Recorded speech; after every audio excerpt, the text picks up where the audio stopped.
È stato inaugurato a Verona il più grande polo chirurgico d'Italia. La cerimonia all'ospedale Borgo Trento. In un unico blocco si trovano le sale operatorie di 24 specialità di area chirurgica.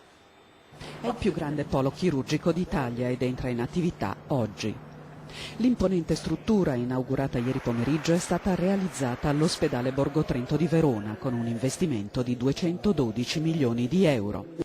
Direi che questo è l'emblema dell'efficienza, 2.300 euro a metro quadro la dice lunga su quanto efficiente sia stata questa opera, quanta efficienza ci sia stata, soprattutto ricordiamo che è un'opera realizzata dal momento in cui è stato pensato in 8 anni. 33 sale operatorie per chirurgia generale, chirurgia specialistica e trapianti, day surgery, terapie intensive e reparti di degenza. Un'opera pressoché unica nel suo genere, che accorpa 24 diverse specialità di area chirurgica, compresi i trapianti, con tecnologie definite di assoluta avanguardia.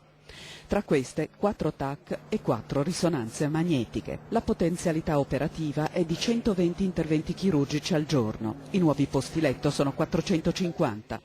Nel nuovo polo lavoreranno 300 medici e circa 1000 infermieri. Una struttura creata con una prospettiva ambiziosa, rivolgersi non solo ai pazienti veronesi e veneti, ma anche a quelli del resto d'Italia. E noi andiamo in